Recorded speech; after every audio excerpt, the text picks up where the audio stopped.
Hello everyone, welcome to Jeevshala. आप सभी का मेरे यूट्यूब चैनल पे स्वागत है। और आज हम देखने जा रहे हैं हमारा जो लेक्चर नंबर 3 है, that is the components of innate immunity. Okay, पिछले वाले वीडियो में हमने देखा था कि इम्यूनोलॉजी की कंसेप्ट क्या है, इम्यूनिटी की कंसेप्ट क्या है और factors affecting the innate immunity. तो आज का लेक्चर हम स्टार्ट करते हैं, that is the components of innate immunity. So innate immunity में बहुत सारे बैरियर्स आते हैं, क्योंकि इननेट इम्यूनिटी एक ऐसी इम्यूनिटी है जो it is a first line of defence, पहले आने वाली जो बर्थ से प्रेजेंट होती है हमारे बॉडी में। तो वहाँ पर ये 4 बैरियर्स आते हैं। पहला वाला है anatomical barrier, then second one is a physiological barrier, phagocytic barrier and last one is a inflammatory barrier. हम एक एक करके देखते हैं। एनाटॉमिकल बैरियर मतलब एनाटॉमी, ये जो हमारी जो साइंस है इसके रिलेटेड जो बैरियर्स है उसमें फर्स्ट आता है स्किन और म्यूकस मेम्ब्रेन। अब स्किन क्या करता है, it is act like a mechanical barrier और बहुत सारे जो पैथोजेंस है, जो माइक्रो ऑर्गेनिज्म है, उनकी एंट्री को प्रिवेंट करता है। बिकॉज हमारे शरीर के ऊपर जो स्किन है, इसके कारण ही कोई भी बैक्टीरिया या माइक्रो ऑर्गेनिज्म डायरेक्टली कभी भी एंट्री नहीं लेता है। बिसाइड दैट जो म्यूकस मेम्ब्रेन प्रेजेंट होता है, बहुत सारे फॉर एग्जांपल हमारा थ्रोट रीजन है, हमारा नोज रीजन है, इवन हमारा ईयर रीजन है, या फिर हमारे गोनाइडल रीजन्स होंगे, वहाँ पर जो म्यूकस प्रेजेंट होता है वो भी माइक्रो ऑर्गेनिज्म को एंट्रैप करता है। मतलब माइक्रो ऑर्गेनिज्म वहाँ पे एंट्रैप होते हैं और वो एंट्री नहीं ले सकते। These are the anatomical barriers. Then physiological barriers में 3 टाइप्स आते हैं, that is first one is a temperature, low pH and chemical mediators.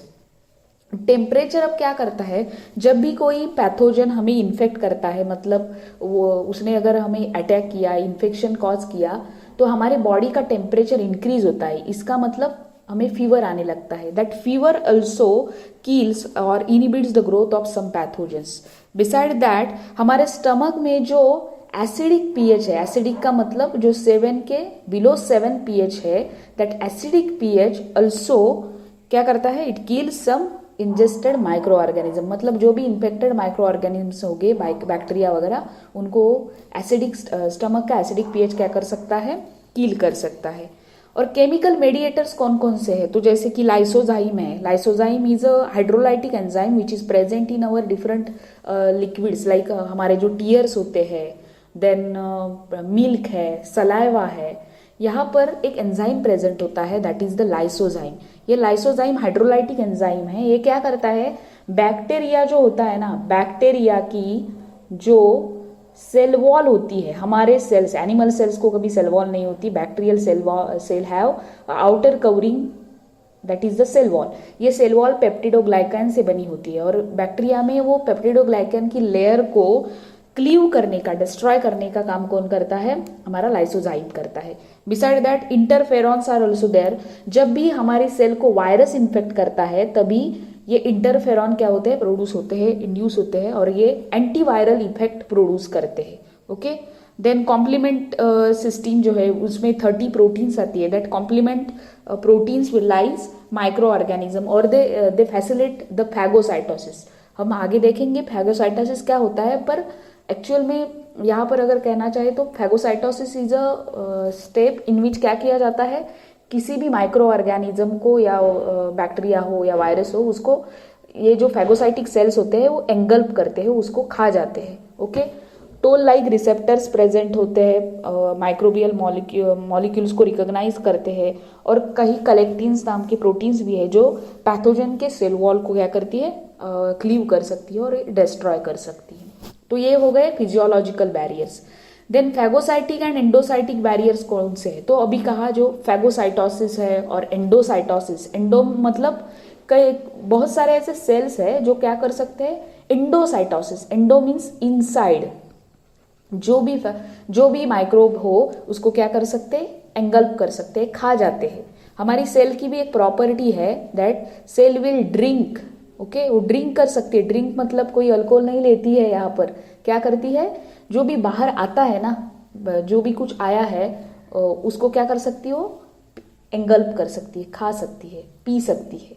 That is P भी सकती है और खा भी सकती है, इसलिए endocytosis is a process of cell drinking. Okay, तो एंडोसाइटिक बैरियर्स है, फैगोसाइटिक बैरियर्स है, वो कौन कौन से हैं? तो बहुत सारे ऐसे हमारे WBCs के टाइप्स है, जैसे कि न्यूट्रोफिल्स है, देन मैक्रोफेजेस है, दीज आर टिश्यू मोनोसाइट्स, और मोनोसाइट्स है जो पहले बनते हैं, उसके बाद जब टिश्यू में मैक्रोफेजेस आते हैं, मोनोसाइट आते हैं, उसको हम क्या बोलते हैं? मैक्रोफेजेस बोलते हैं।